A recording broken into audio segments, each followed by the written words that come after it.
Hello guys, welcome again to our YouTube channel Jupiter Classes. So guys, before starting the video, let me tell you there is a special Navratri offer for you. You can purchase our mock test series from our official Android app Jupiter Classes. If you haven't downloaded it, link is given in the description box. You can download it from there. So guys, it's very limited offer. You can purchase it only with 99 rupees by using the coupon code Navratri, which is also shown on your screen. So guys, let's begin with our first MCQs. देखते हैं fat can be separated from milk in a cream separator because of. तो देखिए guys, आपके पास जो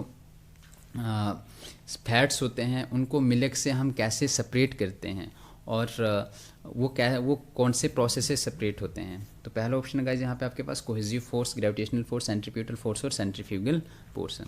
तो देखिए guys, ये भी बहुत इंपॉर्टेंट ऑप्शन है यहाँ पे। ग्रेविटेशनल फोर्स क्या होता है, सेंट्रीपिटल फोर्स और सेंट्रीफ्यूगल फोर्स क्या होती हैं। तो कोहेसिव फोर्स क्या होती है गाइज, ये दो सेम मॉलिक्यूल्स के बिटवीन की फोर्स होती है। जैसे आपके पास लिक्विड है, लिक्विड जो है उनके बिटवीन कौन से मॉलिक्यूल्स होते हैं, कोहेसिव मॉलिक्यूल्स होते हैं, और लिक्विड जो होता है उसमें कौन सी फोर्स होती है, कोहेसिव फोर्स भी होती है। सेम मॉलिक्यूल्स के बिटवीन की जो फोर्स होती है। ग्रेविटेशनल फोर्स सबको पता है जो अर्थ की वजह से होती है। अब यहाँ पे गाइस सेंट्रीपिटल फोर्स और सेंट्रीफ्यूगल फोर्स है, ये दो कंसेप्ट बहुत ही इंपॉर्टेंट कंसेप्ट रहते हैं और आपके एग्जाम में जनरली पूछे भी जाते हैं। तो देखिए, सेंट्रीपिटल और सेंट्रीफ्यूगल फोर्स को थोड़ा ब्रीफली एक्सप्लेन कर रहा हूँ मैं यहाँ पे।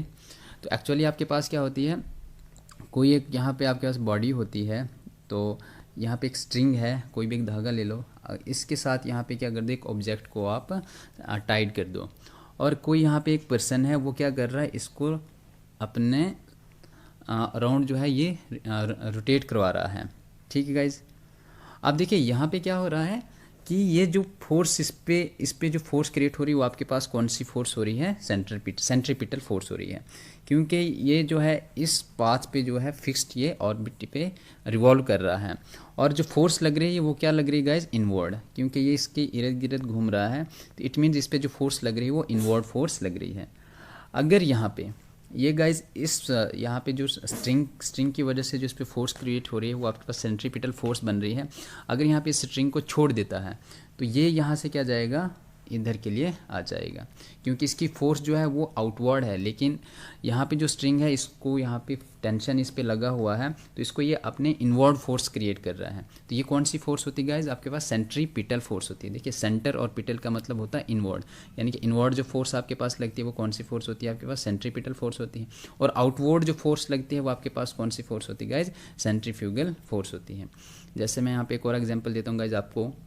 सपोज करते हैं ये आपकी अर्थ है और आपने कोई एक इसकी सैटेलाइट जो है वो लॉन्च कर दिया और वो इसकी फिक्स्ड ऑर्बिट पे रिवॉल्व कर रहा है। ठीक है गाइज, अगर इस सैटेलाइट को अगर मैं पकड़ के रखता हूँ तो तब ये मेरे पास कौन सी फोर्स होगी गाइज, सेंट्रीपिटल फोर्स होगी, क्योंकि कोई चीज़ जो होगी वो किसी से टाइड होगी।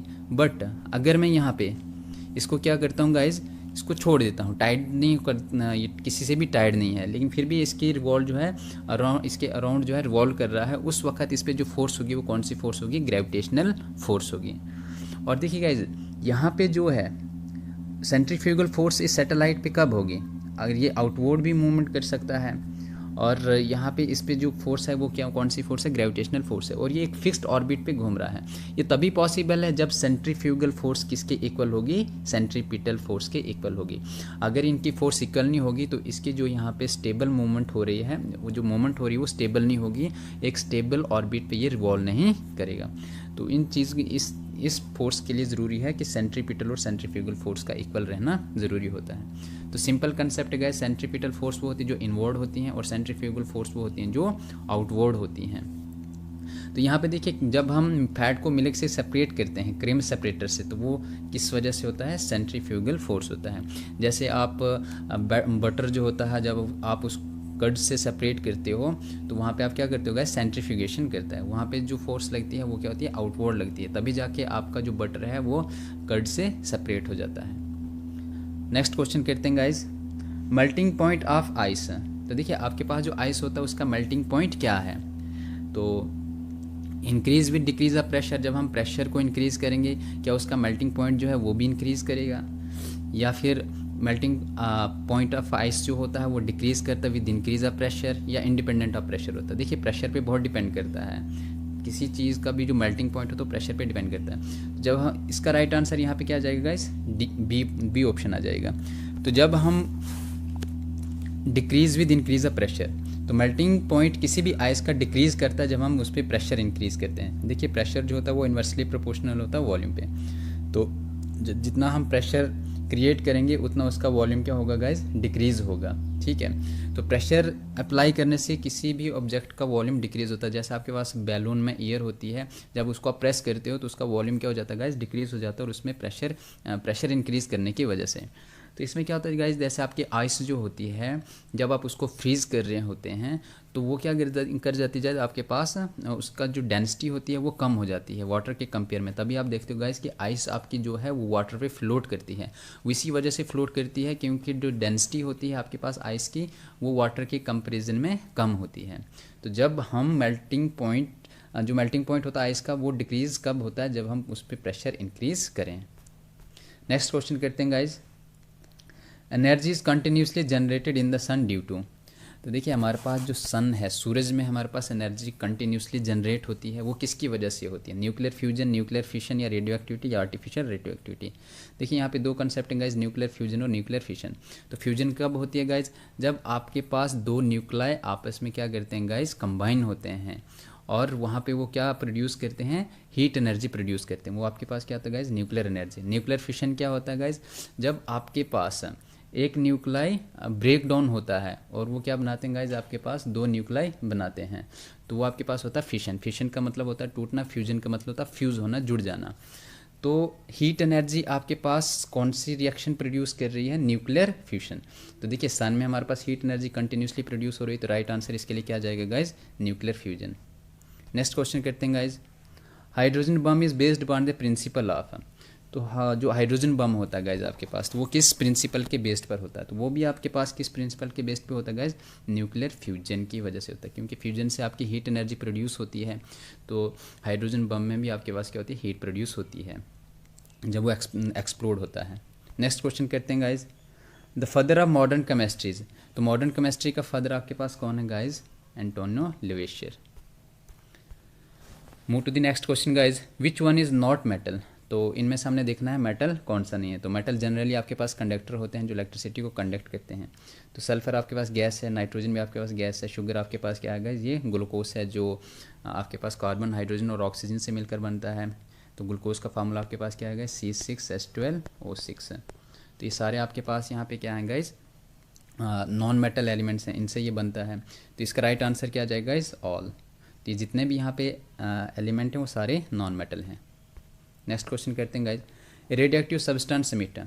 तो जो भी हमारे पास रेडियो एक्टिव सब्सटेंस होते हैं वो क्या एमिट करते हैं, अल्फा पार्टिकल, बीटा पार्टिकल, या गामा पार्टिकल, या ऑल ऑफ द अबव। तो ऑल ऑफ द अबव इसका राइट आंसर आ जाएगा। जब हम क्या करते हैं गाइज, कोई भी एक डीके करते हैं किसी भी एटम का, तो वहाँ से न्यूक्लियस जो होता है वो इतने पार्टिकल जो है वो जनरेट करता है, alpha, beta and gamma. Alpha तो इन पे कुछ चार्ज कैरी करते हैं अपने लिए, तो जिनसे हम कहते हैं कि जो पॉजिटिव की ओर अट्रैक्ट होगा वो आपके पास क्या होगा गाइज, अल्फ़ा। जो बीटा जो होगा वो नेगेटिव की तरफ अट्रैक्ट होगा, और गामा पार्टिकल वो होते हैं जो आपके पास न्यूट्रल होते हैं, जिन पे कोई भी चार्ज नहीं होता है। तो जब हमने डिसइंटीग्रेशन ऑफ न्यूक्लियाई करते हैं तो उस वक्त हमें ये पार्टिकल दिखने को मिलते हैं। नेक्स्ट क्वेश्चन करते हैं guys, German silver is an alloy of. तो देखिए जर्मन आपके पास क्या है गाइज, जर्मनी नहीं सोचना, जर्मन कंट्री नहीं है, जर्मन आपके पास एलिमेंट है जर्मेनियम। तो सिल्वर भी आपके पास एक एलिमेंट बोलता है, ये किसकी अलॉय है। तो देखिए आप यहाँ पे सोचते होंगे कि सिल्वर है, इट मीन इसमें सिल्वर जो है वो ज़रूर आता होगा गाइज। तो ऐसा नहीं होता है, जर्मन सिल्वर में सिल्वर एलिमेंट जो होता है वो नहीं होता है। तो इसका राइट आंसर यहाँ पे क्या आता है guys, C option, zinc, copper and nickel. तो इसका जर्मन सिल्वर नाम इसलिए दिया गया गाइस कि जब इनकी अलॉय करते हैं हम, तो जब ये प्रोडक्ट बन के आता है तो ये आपके पास वाइटिश कलर का थोड़ा होता है, सिल्वर कलर की तरह होता है, तो इसलिए हम इसको क्या नाम देते हैं, जर्मन सिल्वर। नेक्स्ट क्वेश्चन करते हैं guys, vinegar is used as a condiment and in the pickling of vegetables and other foods, what is the constituent of vinegar. तो देखिए हमने इसमें देखना है कि विनेगर का कॉन्स्टिट्यूट यहाँ पे क्या है। तो विनेगर जो है इसका केमिकल जो नेम है वो आपके पास क्या होता है guys, acetic acid. Common name है इसका एसिटिक एसिड, और केमिकल नेम इसका क्या है गाइज, इथेनोइक एसिड। तो इसको हम जैसे जो भी हम अचार वगैरह बनाते हैं या पिकल वगैरह जो भी बनाते हैं, वेजिटेबल्स वगैरह, फूड प्रिजर्वेशन के लिए हम किसका यूज़ करते हैं? विनेगर का यूज़ करते हैं। नेक्स्ट क्वेश्चन करते हैं guys, which of the following is the best conductor of electricity. तो इनमें से आपके पास ऐसा कौन सा कंडक्टर है जो बेस्ट माना जाता है इलेक्ट्रिसिटी के लिए? ऑर्डिनरी वाटर, सी वाटर, बॉइल्ड वाटर या डिस्टिल्ड वाटर? तो देखिए डिस्टिल वाटर वो होता है जिसको हम जो भी सॉल्टी वाटर होता है उससे सेपरेट करके लाते हैं, तो वो आपके पास होता है डिस्टिल वाटर। ऑर्डिनरी वाटर जो हम पानी पीते हैं, सी वाटर जो आपके पास समुद्र का पानी होता है, बॉइल्ड वाटर जिसको हम बॉइल करते हैं। तो सी वाटर जो होता है वो बेस्ट कंडक्टर ऑफ इलेक्ट्रिसिटी माना जाता है, क्योंकि गाइज उसमें आपके पास सॉल्टी वाटर होता है, सी वाटर, और उसमें क्या प्रेजेंट होते हैं? आयन्स होते हैं जो आपके पास इलेक्ट्रिसिटी को कैरी करने में हेल्प करते हैं। तो ये आपके पास बेस्ट कंडक्टर ऑफ इलेक्ट्रिसिटी माना जाता है सी वाटर। सो गाइज़ ये थे आज के आपके 20 क्वेश्चंस। होप आपने सेशन को एंजॉय किया होगा, और कमेंट बॉक्स में अपना स्कोर ज़रूर ड्रॉप करें कि आपने इस मॉक टेस्ट में कितने क्वेश्चंस किए। So with this, we end our today lecture here. In next video, we will bring more MCQs. Thank you guys. God bless you all.